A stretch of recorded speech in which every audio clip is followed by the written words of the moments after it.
आप सभी को ओम। आज हम बात करेंगे मोटापा होने का एक कारण फैटी लीवर के बारे में। आजकल मोटापा आम बात हो गई है।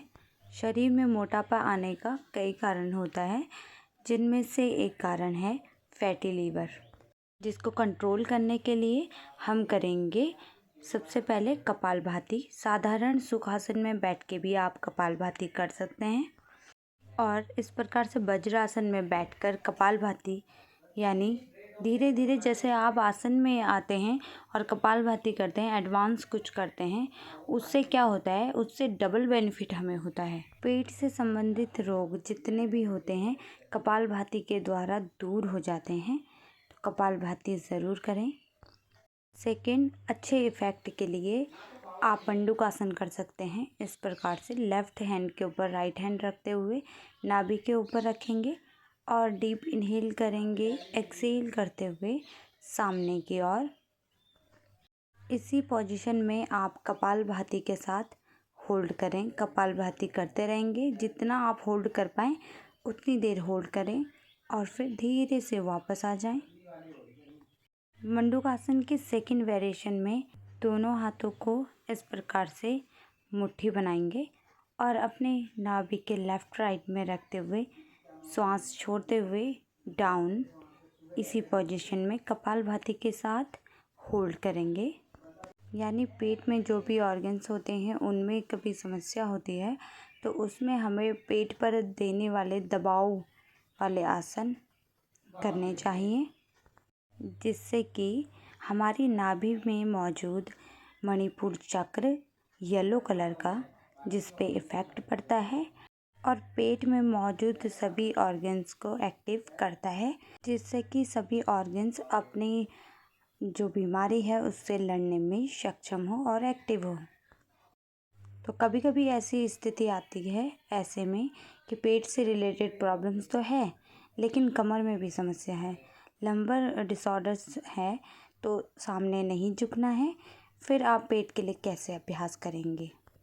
उसके लिए हम करेंगे अर्ध मत्स्येंद्र आसना।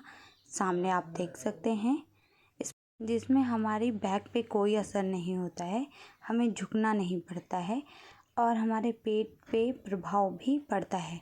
इसी में हमें कपालभाति धीरे धीरे करनी होती है और होल्ड करना होता है, क्योंकि बैक पेन जैसी समस्या में आप कपालभाति फास्ट नहीं करेंगे, उससे आपका बैक पेन और बढ़ सकता है। तो धीरे धीरे अभ्यास करेंगे। ऐसे ही सभी अभ्यासों को अल्टरनेट करेंगे, लेफ़्ट और राइट दोनों तरफ से। तो इसी प्रकार से पेट की समस्याओं की बात करें तो पेट में जब समस्या होती है तो हमारे शरीर में सबसे पहले समस्या पेट में ही होती है या फिर दिमाग में। पेट और दिमाग का स्वस्थ रहना सर्वप्रथम ज़रूरी है। पेट को आप साफ रखेंगे या भोजन में कोई गड़बड़ी नहीं होगी, कोई मित आहार नहीं लेंगे, तो आपका शरीर हमेशा स्वस्थ रहेगा, जिससे कि शरीर में होने वाली अनेक बीमारियां रुक जाएंगी। तो सबसे पहले सुपाच्य आहार करें जो आपके शरीर के लिए अच्छे हैं। हेल्दी फूड खाएं, डाइट की क्वांटिटी को मेंटेन रखें, टाइमिंग को मेंटेन रखें। इसी प्रकार से आप वक्रासन भी कर सकते हैं। इस प्रकार से कई सारे आसन हैं जो प्रतिकूल भी होते हैं कुछ चीज़ों के और कुछ चीज़ों के अनुकूल भी होते हैं।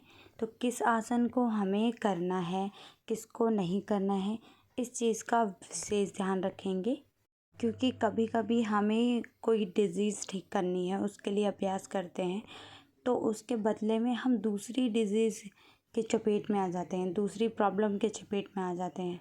तो इस चीज़ का विशेष ध्यान रखें, कौन सा आसन आपको करना है, कौन सा आपके लिए सूटेबल है। और यदि आप स्वस्थ व्यक्ति हैं तो स्वस्थ व्यक्ति के लिए सभी आसन हैं, बशर्ते टाइमिंग के या सही तरीके से आसन को किया जाए, उसका ध्यान रखें।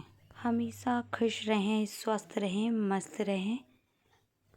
यदि आप खुश रहेंगे, बहुत सारी चीज़ों को माइंड नहीं करेंगे, तो आप स्वतः ही स्वस्थ रहेंगे, क्योंकि ब्रेन से ही हमारे शरीर में जो नेगेटिव मैसेज हैं वो ट्रांसफ़र होते हैं और शरीर रोगी होने लगता है।